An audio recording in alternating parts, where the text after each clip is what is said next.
Now, the prizes that we have today are the books that Laura Allen has actually authored. And so we're really happy to be able to offer them to you today. 2 people will get one of these books, the Greywater Green Landscape, as well as the Water Wise Home. It's a really informative book about the different ways that you can make changes to live more ecologically and save water. And so I am really happy to introduce Laura Allen here, our speaker. I'm excited to have her here for y'all. And I want to make sure to give her as much time as possible. So Lois, if there's anything else, let me know. I'd like to pass it on to Laura. No, thank you. I'm very excited to have Laura with us today, and let's hear from her. Hi, Laura. Great. Take it away, Laura. I will stop sharing. Okay. Hi, everybody. Thank you for having me. I used to live at the Los Angeles EcoVillage for a couple years. I miss everyone there and that beautiful place. So I'm really happy to be connected remotely with this presentation today. I'm going to talk about composting toilets, and I didn't know Greywater was on the topic as well for today. But I love talking about Greywater, so I just quickly pulled up an old slideshow that I can kind of flip through, but I'm not prepared to have Greywater, which is no problem at all. I can talk about Greywater maybe in my sleep. It's one of my favorite topics because it's such a great way to reuse water that we already had. So I'll start with composting toilets because World Toilet Day is coming up next week, and sanitation is such an important topic for everyone. And then we'll talk about Greywater, and feel free to ask questions, put them in the chat, whatever works for you. So I'm going to share my screen, and then we'll get started. And let me get it in presentation mode. Can everybody see that? Yeah, okay. And I'm with a nonprofit organization called Greywater Action, and we teach people how to conserve water. We focus on home scale solutions. So Greywater, reusing water we already had, catching rainwater, and then other options for sanitation like composting toilets that don't use water. Let's see, are you going to advance? No, it's not going to advance. Oh, okay. So sometimes my computer, there's some glitchy thing that happens with Zoom on occasion. Raquel, could you force stop my screen share, and then I'll try to restart, but it has decided not to cooperate. And while my computer is getting encouraged to cooperate, I'll just talk a little bit about kind of all of the different options that you can do and how these things can work together. Okay, here we go. So actually, let me get this going again.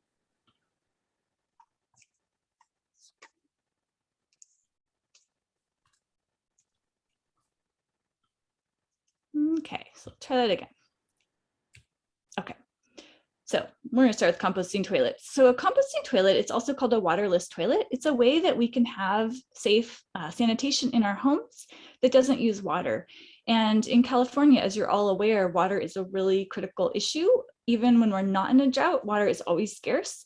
The way California has been set up has moved water from wet parts of the state to dry parts where many people live, and that's caused a lot of harm to the environment and to the rivers and the fish and all the people that were from those communities. So we've created a system that's really, it creates a lot of harm, and then it also doesn't serve everyone. So not everyone even has access to clean water. So composting toilets is one way that we can take a toilet, which clearly doesn't need drinking water, and we can do something different. So we're not flushing clean drinking water down the drain. It also takes a lot of energy to move water around. So conserving water, using composting toilets, really connects to climate change. It's a great way to reduce our emissions by conserving water. In California, especially in Southern California, the water is moved from the northern part of the state to the south. And to get there, there are mountains in the way. And so water is pumped over mountains. That takes a lot of energy. And so if you're in Southern California, when you're conserving water, you're not just saving water, you're also saving a lot of energy and all those greenhouse gases that it took to create that electricity. And then the other part about composting toilets is creating healthy soil is really important. We've lost a lot of healthy soil around the state and around the world. And so we can take poop, which is basically can be turned into fertilizer, and we can start replenishing the soil. So instead of flushing all these resources down the toilet, causing problems along the way, we can keep them out of the water cycle, back into the carbon cycle, and create a different system that's more in line with nature. And so basically, if you're not familiar with a composting toilet, there's 4 parts to it. So the first is the toilet. It's what you sit on. It could look just like toilets you're used to. It could look different. It could just be a toilet seat over a box. I mean, it's really varied, but there's the part you sit on. The second part of a composting toilet is the collection chamber or receptacle. And this is the part that collects the pee and the poop and the toilet paper, and then you're adding some kind of bulking agent. It's called like wood chips or sawdust to cover it. So instead of flushing, you cover, and that creates air spaces and makes the whole pile aerobic, has oxygen in it. So there's a collection chamber. And then the third part is the compost location. So this could be right under the toilet. When buildings are planned, when a bathroom is designed to have a composting toilet, there can be space designed into the building. So there can be a large compost chamber right underneath the toilet. But often buildings are not designed for a composting toilet, they're retrofitted. And so the compost location might be somewhere else. So under the toilet might be a small container that's then emptied to compost somewhere else. And the last part of a composting toilet is the management plan. So we're not flushing our material away to go to a centralized wastewater treatment plant where people manage all of that and take care of it. It's now staying on site. And so somebody has to maintain it or manage it. It could be a person, it could be if it's just a one, it could be a person who lives there that's in charge. It doesn't take a lot of work, but it does take some education and understanding how to do it. If it's a building, there could be a one person, like a kind of custodial type person to take care of the system, or the material could actually be removed and composted somewhere else. But there has to be a plan, otherwise the system will not succeed. Oh, my computer is really not cooperating today. Let's see. I think we might have to, I need another force stop my screen share. Don't know what is going on. So let's see, should I keep talking about composting toilets while I'm getting this going? Sorry, everybody. I think I won't go into full screen mode. For some reason, it's usually fine, but today is not, it's not cooperating. Okay, so I'm going to stay in this. Is this big enough? Can you guys see this? Okay. Yes. So, so just kind of some basic ground, kind of foundational understanding about composting toilets. So composting, and more people are familiar with composting like vegetable scraps or what we call like green waste. It's just a natural process. It happens in nature. Anytime there's organic material, the leaves fall off the tree, that'll eventually compost. A composting toilet relies on the same natural processes. The difference is this is human feces, which could contain pathogens, disease organisms, and people give other people sicknesses. So when we're composting something that could potentially contain germs, then we want to make sure no one contacts that material until it's composted. Once the material is composted, it's been completely transformed. It is not dangerous at all. It's safe to reuse. But in that composting process, we want to make sure nobody contacts the material. So a couple of really key points. You want this composting process to happen in isolation. So a separate or an enclosed compost area where people don't access it. The compost process needs oxygen, so you need ventilation. And that can simply be adding the wood chips or sawdust to the pile and having little air gaps around. Or sometimes systems pump oxygen in if it's like a very big system, but a home scale system would just be layering, adding bulky stuff like wood chips to it. The next part is this what we call temperature/time die-off for pathogens. So if someone has a disease that is transmitted through feces, the pathogens, once they leave the human body, they can't live indefinitely. They're meant to live inside their human host.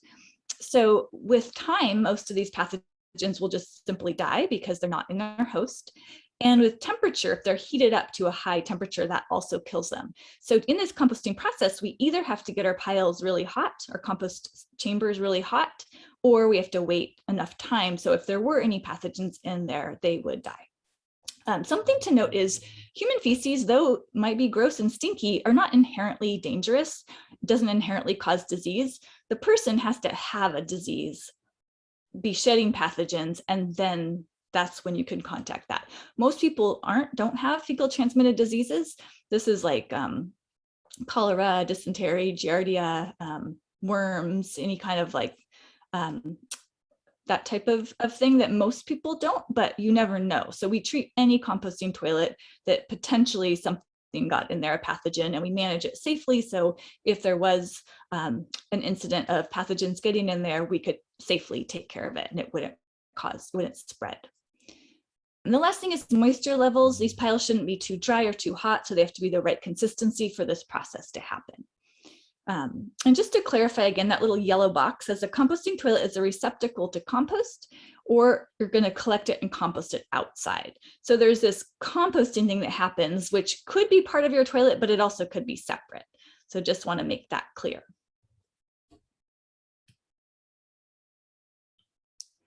And kind of lastly, I want to talk about health and safety a little bit more. Go into depth a little bit more, because this is a very common question when we're talking about composting toilets, is how is this safe? How do I make it safe? And so pathogens, human transmitted pathogens, they usually die after 3 months outside the human body. That's about as long as they can live, except for some parasitic worm eggs. They can live a long time outside the human body, but they die after 24 hours at 122 degrees Fahrenheit or 1 week at 115 degrees Fahrenheit. And when you create a compost pile, it heats up really, there's a lot of heat produced by the decomposing process. Piles easily heat to 115. When I've done these hot compost piles using a compost thermometer, they consistently heat it up to 130 to 140. So you can see that it's relatively easy to get the temperature up if you're doing home scale composting. And if you can't, or it's not working for you for whatever reason, your pile is not heating up, or you don't want to check the temperature, you just want to wait, you can always just wait a year. That's plenty of time. And you can always use the compost, bury it shallowly in the soil, put it on ornamental plants, really keep it out of the way of people so there's no contact. That's a safe thing to do. If you feel confident that your composting toilet got hot or you waited long enough, then that compost material, it's called humanure, that is safe to use on any plant. You could use it on your food crops. You could do whatever you wanted with it in terms of health and safety. Regulations, that's a different story, but health and safety is completely safe to use. And I will, at the very last slide, talk about regulations if anybody is curious about that. I want to talk about something called urine diversion. So our pee is very rich in nitrogen. It's a great fertilizer. And if we keep it separate away from the poop by diverting it in the toilet, it's a really easy way to collect a fertilizer that's free, readily available, and works really well. The picture on the left, you can see that toilet, you can see that yellow tube kind of flowing through. That's a urine diverting toilet. So the urine is funneled away. The poop drops down into that collection chamber that's blue below. And that little toilet picture, it's like looking straight down into the toilet. In a urine diverting toilet, there's a funnel in the front, and that collects the pee, and the poop drops straight down. And then the picture on the right, this is results of using urine fertilizer. This is a researcher in, his name is Peter Morgan, and he is in Zimbabwe. You can see he's done these trials of growing corn in very depleted soils. The corn on the right, the little teeny tiny pieces of corn, that had no urine. Then the corn had the medium amount of urine, and then the corn with the largest amount of urine fertilizer was the largest corn. So you can see from this picture how dramatic the results are. It's a great fertilizer. So if you need fertilizer, many parts of the world have a lot of challenges with food security, with depleted soils, with too expensive to purchase fertilizers. Collecting urine from families and communities can be a really great solution. It also keeps it out of the waste stream, which it takes a lot of energy to get the nutrients from urine back out when we send this to our sewer treatment plants.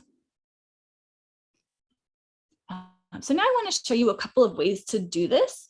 These composting toilets are used, they can be for, outdoor parties. If there's not a facility, there's not toilets for people. I know people who have set up just these little temporary composting toilets when they've had pre-COVID times when you could have lots of people gather, set up an easy compost toilet.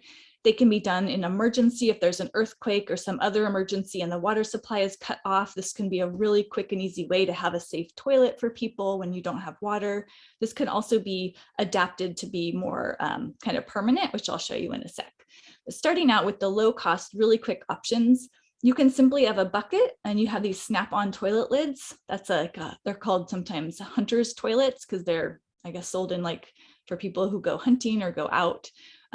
Just really easy way to have a simple little toilet. You can get usually used often these forgetting what they're called, these standing up toilet seats, and then you can put a bucket underneath them. So that's something really easy to do. If you wanted to collect urine, you could have 2 of them, one for pee, one for poo, or you could just collect it all together. Then when you get into having a real toilet, there's a few options. You can actually have a very, very little amount of water flush called a micro flush or a foam flush. These are 2 toilets that are used that do use a little bit of water to move the material. That way the toilet can be offset from the collection chamber or the compost chamber. So you can see in this picture on the 2 sides, one's a micro flush and one is a foam flush, and that moves the material into this big composter. Most common, kind of the easiest, most affordable is just a toilet that drops straight down. It could be above or below, it could be on a second story for if it's a big building, or it could be right above it. And then there's also a vacuum flush toilet, which is like an airplane toilet, though I think they're a little bit nicer when they're made for use in a home. But basically they just kind of suck the material and can move it to a compost chamber. These are some manufactured, ones you can buy, self-contained systems. So they're pretty small. They're mostly used in cabins or in places where people don't live all the time. So they get some use and then people are gone and then the material has time to compost. But what they're supposed to do is collect the material, let it compost, and then there's a part in the bottom where you can remove the finished compost. So you're adding fresh material to the top and then you're removing it from the bottom.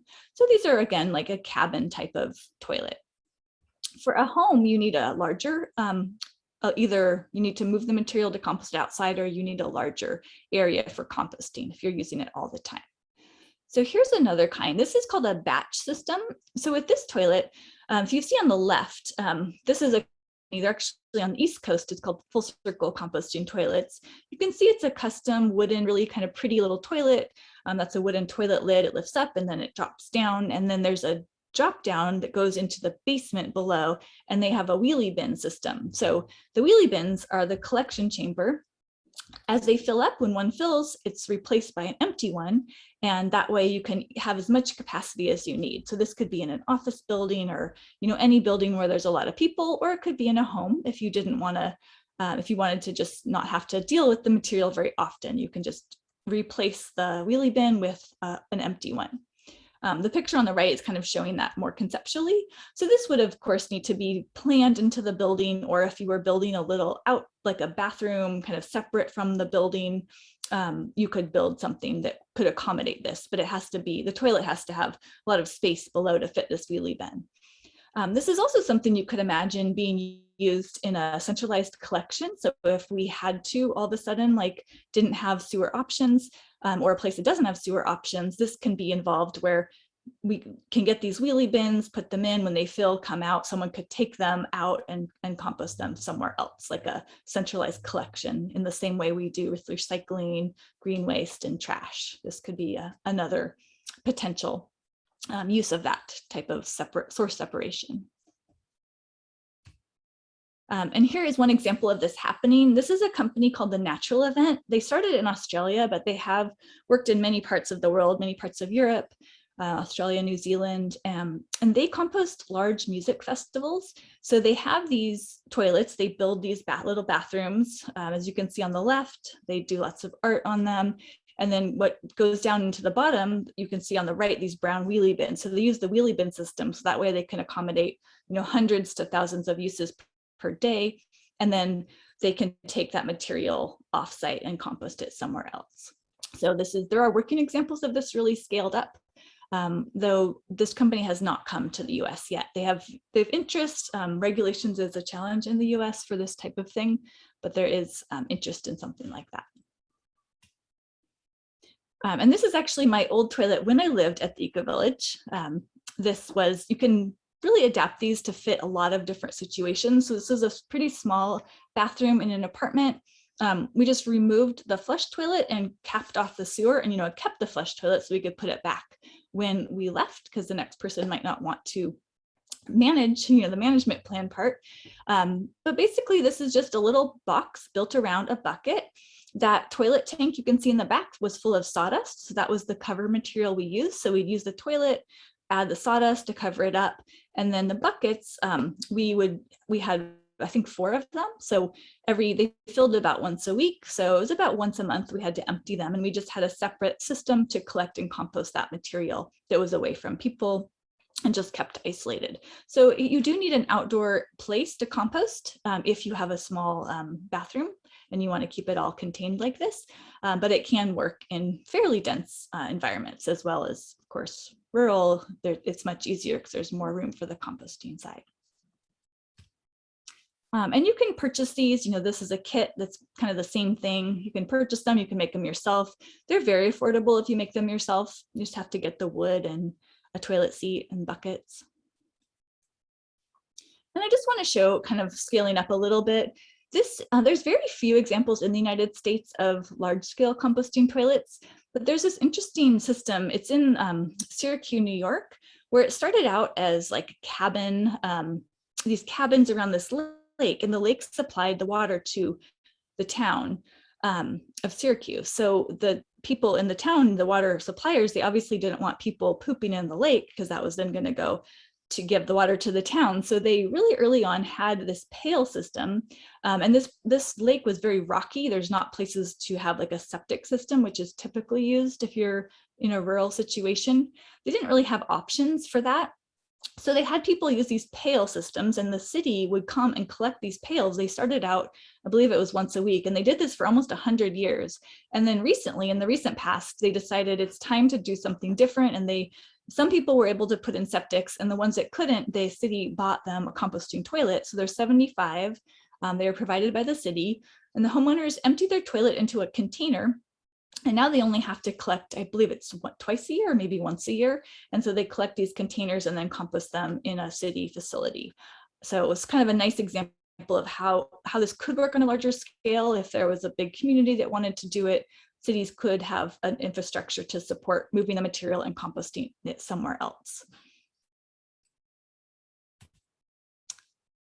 And here's kind of the bigger systems. You'll see them in like very green buildings, like LEED Platinum certified buildings. There's a couple around California. Clivus Multrum is a company, Phoenix is another company, and they make these very big, large compost chambers where you can have the foam flush toilet, or you could have the dry toilet that just drops down into this large compost chamber. Here's one in San Jose. It's at the San Jose Environmental Innovation Center. And so in the bathrooms, they have the foam toilet, which if you've used one, you'll definitely notice it's different, but you can't really tell you're connected to a composting toilet because you do flush. And instead of water, going down the toilet, this kind of foam stuff like oozes down the side and like pushes the material away. So there is some kind of flushing action. So that feels a little more normal, but you can't see it's disconnected from the chamber because it can move the material in a sideways pipe. In the basement of this building, there is this big, you can see in the picture, it's quite big. It's bigger than that woman who has opened up the chamber. That's where all the material goes and is composted. So this can be used in big buildings too. And so if you're thinking about a composting toilet, I mean, for some of you, this might be the first time you've thought about it. For others of you, maybe you've used them or had them. If you're in the situation where you're thinking about using one, or maybe talking with someone else who's thinking about it, these are the kind of questions that you would want to ask yourself. The first one is sizing, like how many people are going to use it? And do you want to have times when all of a sudden like a lot more people come and use your toilet, like a dinner party or a wedding or a any type of scenario where a lot of people are coming to your home when typically it's just you and your family. You'd want to plan for that, especially if it was your only toilet, because that affects what is going to work for you or not. And then there's logistical things like, do you have electricity? Some toilets heat up the material by electricity to help speed the process. Others don't. Some of them have a leachate drain to drain away the liquids from urine. Others separate the urine. There's a lot of different ways to do that. Then the question is aesthetics. The bucket toilets, like you lift the lid and you can see, we'll call it the poop pile. It's covered up with sawdust, but you can see it. And that's very different than the flush toilet. So for some people, that's not an option. For other people, it's totally fine. But thinking about how do the look of the toilet, how does that affect your options? And then there's maintenance, like who's going to take care of it? How much time does that person have, or people? How easy do you want it to be, or how frequent can you deal with the toilet? Those kind of questions. Cost and permits, of course. Cost is always a consideration, and permits, it kind of depends on the situation. And the last thing I encourage people to think about is what can go wrong. With those bucket toilets, there's really not much that can go wrong. Maybe you get insects or something, and then you just put the lid on, put it to the side, and get a fresh bucket. There's really not a lot that can go wrong. If you have these mechanized toilets, there's a lot that can go wrong. Things can corrode, break, fans can break. So if your toilet has a lot of parts and moving pieces, just thinking about what will happen if those break, how easy is it to get replacement parts, that kind of thing. So I find simpler works better in the long run, but simple doesn't always work, especially for larger buildings, for example. So I don't know if anyone's interested in codes and that kind of thing, but there are what's called a product standard. It's like a third-party certifier who looks at anything, like everything pretty much we have in our homes, our toilets, our lights, pretty much every single thing has been certified by some third party to make sure it was built properly. There is one of these standards for composting toilets. So if you're working with regulators or trying to get a permit for one, there is a product standard for it. So that's good. California doesn't have any codes around composting toilets. So there's nowhere in California codes that says you cannot do this, but there's also nowhere that says you can do this. And so the default mostly is you're not allowed to have these instead of a flush toilet. But as long as you have a flush toilet, you can also have one and you're not breaking codes. But if you are interested in working with regulators or trying to make this more mainstream and more legalized, there is a standard written about composting toilets that through the same entity that writes the plumbing code for California. And so I always like people to know that there is an option.